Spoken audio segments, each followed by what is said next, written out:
दिनै जोङो जोंनि थाखाय मोनसे गोथार दिन खारन बर' माहारिया बर' जाति दानायनि थाखाय आरो बे राजनैतिक अधिकारनि थाखाय माने बेवहाय गोबाव सम उपेन्द्रनाथ ब्रह्मनि नेतृत्वआव बेवहाय बड'लेण्ड आलादा रायजोनि सोमावसारनाय आरम्भ जादोंमोन 1987 2 मार्चनिफ्राय आरो बिथांखौनो जोङो जोंनि मार्गदर्शक हिसाबै लायो। बिथांनि दैदेननायावनो बर' माहारिया खौसेथि जादोंमोन आरो दिनैनि BSc BTC जिफोर सुक्ति जाबोदों बेफोर गासिबो जोंनि फादार उपेननि जिथु दैदेननाय जे बेवहाय माहारियारि सोमावसारनाय आरो जोंनि थामोनथानि थाखाय जोंनि अर्थनैतिक सामाजिक राजनैतिक अधिकारनि थाखाय हानि थाखाय जिथु सोमावसारनाय हयथ' बियो दिनै मोनसे समाव BSc BTC बे सुक्तिया जाबोनो हादों। 1996 आव BLTनि हाग्रामा महिलारिनि दैदेननायाव BLTनि आफादनि जन्म जादोंमोन आरो बे सोमावनायनि गेजेरजों सोमावसारनायनि गेजेरजों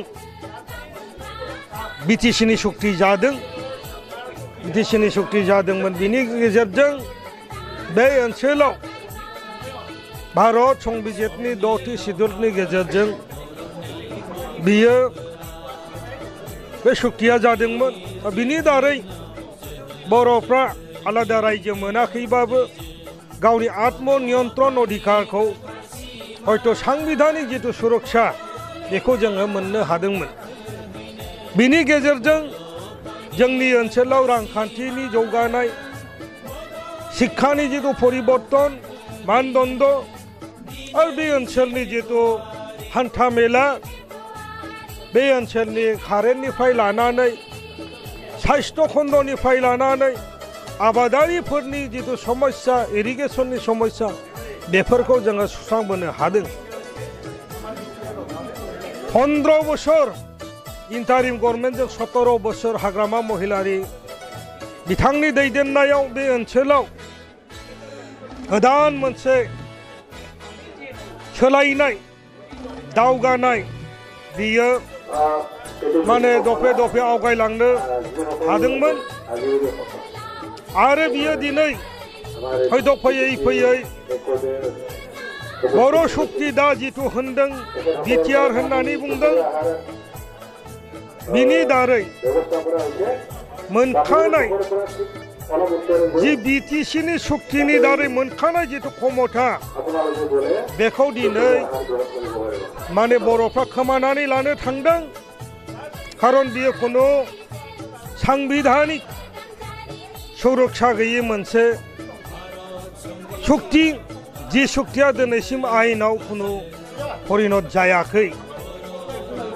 BTCखौनो बिटिआर नामाकरण खालामनानै मोनखानाय गामिखौ दानख'नानै दिनै नानानथा माने BTCनि मोनखानाय जिथु क्षमता 16था डिपार्टमेन्टनिफ्राय आदिकरि खालामनानै जि बर' ओनसोलाव साख्रि बाख्रि होनाय 3 ग्रेड 4 ग्रेड साख्रि होनायनि अधिकार दंमोन बेफोरखौ दिनै खोमानानै लानो थांगासिनो दङ। दिनै बर' रायजो राजाखौ जों खावलायदों जे जों आसा खालामदोंमोन बे सुक्तिनि गेजेरजों BTCनि थाबोनाय माखासे जिफोर अभाब बेखौ पुरन जागोन होननानै सानदोंमोन खिन्थु बिनि उल्था जादों। बिनि दारै जोंहा जेबो हासिल जायाखै। हयथ' जोङो दिनै मोनसे समाव जों गिदों जे सानसे माने बे 6 सिडुलखौ स्क्रेप खालामनायनि जि पलिसि बे गभर्नमेन्टआ बेखौ खालामबाय थादों। जों बेखौ दिनै बे नोजोरजों नायो।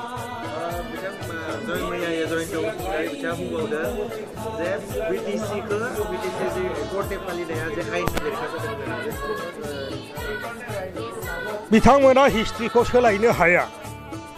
हिस्ट्रिखौ सोरबा दानो हायो नामा? जयन्त बरुवा माने हिस्ट्रि बानायनो हायो नामा? जे ब्लान्डार मिस्टेक खालामदों बिथांमोनहा बड'लेण्डखौ गारनानै दिनै बिटिसिनि खमथाखौ माने लब जानानै दिनै बड'लेण्डनि आन्दलनखौ बिसोरो माने गारदों बियो मोनसे गिदिर एक नम्बर भुल दिनै माने मा होनो राजनितिनि नामाव राजनिति खालामगासिनो दङ बे सरकारा खुनु खमथा गैया दिसपुरजों सालायजानाय